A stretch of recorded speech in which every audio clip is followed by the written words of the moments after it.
This is an initial investigation into what I'm about to tell you, and I will reveal more as I dig deeper into this. Dear friends, that's you. What I am about to divulge to you is the result of much inquiry, research, fact-checking, and analyzing. It is not something I'm happy to reveal, as it is a topic that carries with it much humiliation and concern, not just for myself, but for all of us. As some of you may know, I have a personal leaning towards the esoteric. I've spent many years researching various dark subject matter, religious cults, mind control, conspiracies, occultism, transhumanism, arcane psychological and metaphysical matters, and so forth. But much of my research I do not have a personal reaction or association with, no matter how blood-curdling the content may be. However, recently I've come across information that I found to be so utterly alarming, so positively shocking, that I became embroiled on a personal quest to uncover as much as I can and to put a stop to it. A few months ago, I began a series of online investigations into physical bilocation, a technique employed by fakirs and holy men, wherein one can manifest in two or more locations at once. In search of some kind of practical methodology to the phenomenon, I became immersed in a number of websites, blogs, and message boards that dealt specifically with esoteric knowledge and the out-of-body experience. There I learned of certain practices and religions that dealt with the matter. I never found any empirical data surrounding the physical bilocation matter. It just seemed to be one of those things that exceptional individuals who harnessed a powerful spiritual energy, such as Jesus Christ, Padre Pio, Sai Baba of Shirda, Saint Germain, Elvis, Jandek, and so on, were able to perform. Although this line of research led me into a realm of knowledge surrounding the more common parent topic, astral projection.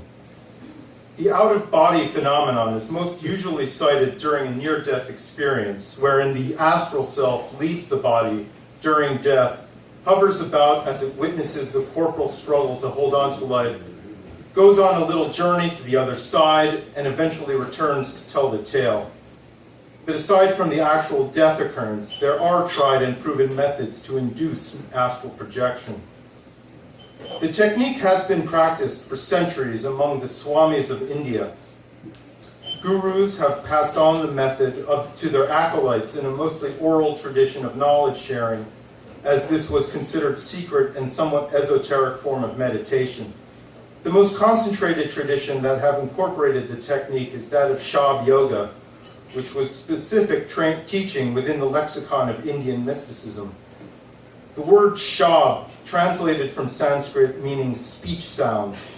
Taken one step further, the word is meant to define the oral frequency of the vibrational resonance that is inherent in all creation, a sacred sound, the audible life stream. This is most notably realized in the chanting of Om. Om is much more than a drony sing-along that we end our community yoga sessions with in order to bring closure to a session of downward dogging. Om is a portal. It is an invocation, a vibratory enchantment that can open a doorway both into and out of ourselves. Om, when chanted in unison within a group setting, increases the power of the life stream frequency, which can initiate pathways into the inner worlds and allow one to astrally project. This is the audible life stream, a path into a higher reality and being. The power of the Shab became an integral technique of the Sant Mat, an elite band of Indian gurus who were considered divine masters. They taught the sacred method of light and sound yoga. Their goal was to find the answers to existence within the pathways of the inner self. The Om portal was a celestial and sacred place where one can discover transcendent consciousness and attain spiritual enlightenment. In the mid-19th century, an esoteric cult that called itself Radhaswami Satsang emerged in a small city in the eastern Punjab region of India called Bees. These were masters of the yoga of light and sound, teaching the methodology of cosmic illumination and divine nature of consciousness. Meditation was at the core of their teachings, and the shab was the principal tool of divination. Utilizing this talisman of resonance, initiates would enter the inner worlds and realize the secrets of the ages. What one would personally incorporate from their involvement in the worlds invoked by the shab was considered the highest form of self-realization. The Radhaswami Satsang grew in notoriety and eventually became appropriated in the West among the countercultural New Age movement. A failed American novelist named Paul Twitchell became an acolyte of the living Sant master Kirpal Singh, who had come to America to reveal the Shab Yoga teaching to the Western world. Taking a cue from his friend L. Ron Hubbard, Twitchell realized that starting a new religion was the ideal post-war cottage industry. He plagiarized all of Singh's writings, as well as others, and started a fast food imitation of Sant Mat that he dubbed as Ekankar, the ancient science of soul travel. He conveniently changed the sound of light from Om to Hu, and in a stroke of genius became a living master overnight. The word was different, but it had the same effect. Congregations of Ekists began chanting Hu in unison, transporting themselves into alter realities. They flew in quaquaversal trajectories, visiting extra-dimensional landscapes, meeting the immortals and inhabitants of the astral planes. As the success of Ekankar flourished, various offshoots began cropping up around the New Age communities. Master Path, Divine Light Mission, Kuan Yin, Movement for Spiritual Awareness, The Way of Truth, and others were all using the Sant Mat teachings to train a generation of astral projectors to find one's purpose outside empirical reality. The teachings became altered, reallocated, reduced, and distilled. It no longer became a selfless journey into cosmic consciousness and transcendental reawakening. It became to resemble a Disney-like adventure ride where one can manipulate multidimensional matter and make the traveler a god of his or her design. Soon it became clear that there were forks in the road of soul travel one could take. The so-called inner world was the accepted and spiritual path that the Sant Mat revered as the sacred realm. However, one also had the option of transversing the outer realm, that one could remain on this level of existence but continue traveling astrally, to replicate the death encounter but without the terminal circumstance, to project one's soul into empirical reality and float, soar, and fly unobserved, much like a superpowered invisible man. Soon the methods became institutionalized as the military-industrial complex recognized the potential of the Shab for its own purposes. The team of psychologists employed by the Pentagon deconstructed the entire method into a new practical application that they termed the science of psychotronics. They no longer needed the audible initiator, for one could simply open the astral portal at will using a redeveloped thought command. Out of this came Project Stargate and the emergence of outer body espionage. Teams of remote viewers trained in this new technology used the astro-dimensional portal initialized by the Shab to discorporate and spy on Soviet military. All findings would then be compiled and given to the Joint Chiefs of Staff, who would then apply all remotely viewed data to the dissemination of the communist threat. The project continued for 20 plus years in total secret until the early 90s, when it was finally terminated. The end of the Cold War brought with it the bleak reality of unemployed remote viewers with no other skills than soul travel. At first, their prospects were grim as they worked in whatever capacity they could find. But as time went on, they managed to acclimatize into their new surroundings. Their experience in sound and light technologies easily meshed into the virtual landscape of the digital revolution. They became masters of the commercial and technological enterprise. They started up internet firms and new high-tech intelligence systems. They developed tools and applications that have become essential to life on our planet in the 21st century. The information age was in full swing, and they were at the forefront of the revolution. And this is where we find ourselves in our current predicament. Former remote viewers, as well as students of Ek and the other Shab Yoga teachings, have unified to orchestrate a threat to the remnants of our human dignity. In the panoptic age of electronic surveillance, data mining, PRISM, and all other harbingers of technocratic fascism, the final feather of our right to privacy is about to be plucked. After thorough research and covert internet dives into realms unheard of, I have returned to the surface of this reality to reveal to you what I have discovered. Those whom I addressed earlier, the students of the Audible Lifestream, graduates of Radhaswami, Ekankar, the various splinter groups, as well as the remote viewing contingent, have been keeping close contact with each other on messaging systems, blogs, the dark web, and closed discussion boards. There have been consistent chatter actively among this segment of society who call themselves floaters. They have established contact groups, or as they call them, float clubs, a play on words referencing a culturally transgressive Brad Pitt film. An average float club gathering will usually commence at a member's household, which are usually in upper-class neighborhoods and suburbs and cities throughout the world. The meeting will begin innocently enough. Cocktails, dinner, casual conversation, and career networking. Then, after a time, the float commences. The group will sit at a table or on the floor in a circle or in their own little nodes.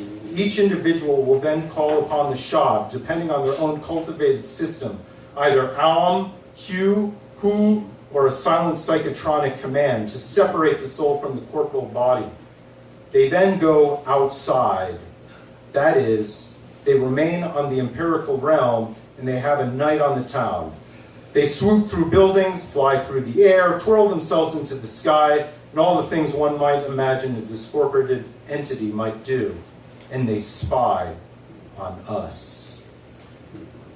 It is to my chagrin to state that the main purpose of these float clubs is to allow for the observance of our private functions by these practitioners of the Shab, most specifically shitting and masturbating. After much exhaustive research, I have come to this sad and unsavory conclusion. They do not care about our credit card numbers, our PINs, our banking information, or our political affiliation. They simply want to float in midair and watch us in our most personal and vulnerable states. They don't even have much interest in watching us fornicate unless it conforms to certain bizarre fetishes such as adult babies, pony training, and things of that nature. When the night is over, they return to their corporal shells and trade stories. They laugh over our private escapades and even trade psychic images, for they have learned how to mentally record their findings and share it amongst themselves via psychic transference. If you ever get that feeling that you're being watched while in the midst of onanist pleasure or defecation, this is why. They are there, their eyes upon you, smirking to themselves and wallowing in self-satisfaction. This is how they exert power. It is the final product of thousands of years of spiritual insight.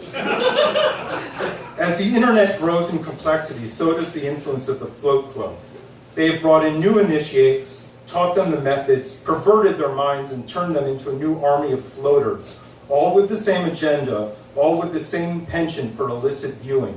Are we now slaves to the secret class of Psi Lords? Are we nothing but pornographic fodder and comic relief to these perversions of the Shab? I, for one, have stood up and said enough. There will be no more floaters in my house. Are you with me? Every villain, every superpower, every tyrant has its weakness, and so does the Float Club. Certain metals have always been utilized against spirits who aim to do harm, so there's no reason to think that they cannot repel a floater. On the one anti-floater message board I can find, which was buried under so many layers of encryption that I had to personally appeal to the administrator to let me in, I discovered the rare earth element known as neodymium, which has been found to be the best active repellent against a floater. The magnetic element inherent in this particular metal seems to give off the needed energy field combined with isotopic stability that for some reason can sustain energetic fields of pressure so powerful that any type of disembodied entity is stopped in its track. Neodymium is a fairly common element and is widely distributed in the Earth's crust.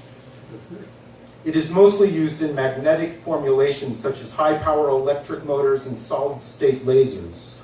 Whoever found this to be the best anti-floater repellent is unknown, as is the manner in which it was discovered to be so.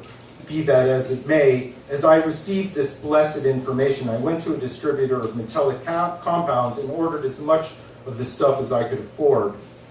After much trial and error, I have constructed a very crude pup tent of neodymium substrate lined in between sheets of plastic. I now enter this construction when I feel an immediate need to relieve certain tensions that are now protected by the gaze of unwanted visitors. I have also opened up all the sheetrock in my bathroom and filled the interior with the substrate and then closed it back up. I no longer feel invaded or shamed when performing nature's calling. With a recently acquired startup loan, I have hired young engineers fresh out of Pratt Institute and NYU Polytech to help me design a line of products and construction materials in my new business dedicated to deterring astral invasions. We have designed a new type of drywall comprised of gypsum and neodymium crystallite. We also have fiberglass insulation that is coated with the element. We have welded neodymium fight fencing, window grates, doors, and roofing. One can build an entire home from the ground up that is completely floater-proof with our innovative products. As awareness grows about this crisis in privacy obstruction, we expect to expand our production into a huge range of float-proof assemblage. Clothing, houseware, appliances, and accessories will also be designed to thwart discorporal invaders. We expect to go public in precisely 1 year and invite all venture capitalists at a very modest starting price. Our company is called Floatbusters, a play on words referencing a comical 1980s film and upcoming post-everything reboot. Since initially beginning my personal battle against Float Club and perverters of the shop, a few new developments have occurred in our culture. A new initiative by a sex toy company has emerged in which public masturbation booths known as guy-fis have started to pop up on the streets of New York City. At the moment, there is only one such booth on the corner of 28th Street and 5th Avenue, but it seems apparent that there will be more on the way. I have personally inspected this dispensary, and it is nothing more than a cloak-covered telephone booth. I did not detect any neodymium lining in the cloth itself, nor did I see the metal and any other permutation mounted anywhere on the booth. It is my suspicion that the company behind this initiative, Hot Octopus, is nothing more than a front for floater activity. The Guy-Fi obviously offers unlimited access to illicit viewing without the restraints that I have been arduously attempting to put in place. With hundreds, if not thousands, of Guy-Fis cropping up around the world, floaters could easily transform our cities into their own personal voyeuristic playgrounds. Another matter of concern is the recent announcement of the upcoming movie adaptation of Marvel Comics superhero Doctor Strange. This is an alarming departure in the lexicon of comic book screen adaptations that we have been seeing, as Doctor Strange is a character who practices Shab Yoga. The film, to be starring Benedict Cumberbatch, follows the adventure of one Stephen Strange who learns the art of astral projection and fights various villains in the inner planes. The film will feature a barrage of 3D psychedelic computer graphics animation to illustrate the extra-dimensional fields that Strange passes through.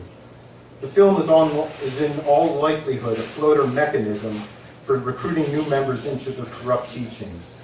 The teenage and preteen demographic who are the audience of the Marvel superhero films will undoubtedly be seduced by the colorful and dazzling display and will eventually line up to learn the secrets of the Shab, only to be perverted by Float Club's scatological and onanist agenda.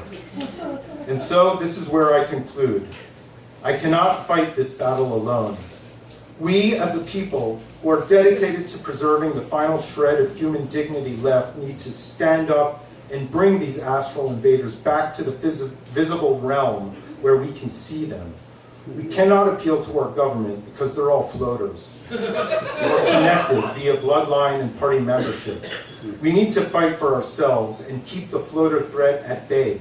With your help, we can build a neodymium wall around our country and make Float Club pay for it. We need to make this our top national security priority, for a day does not pass when a new floater isn't born. The threat is no longer at our doorstep, but past the door and into our bedrooms and toilets. Thank you very much.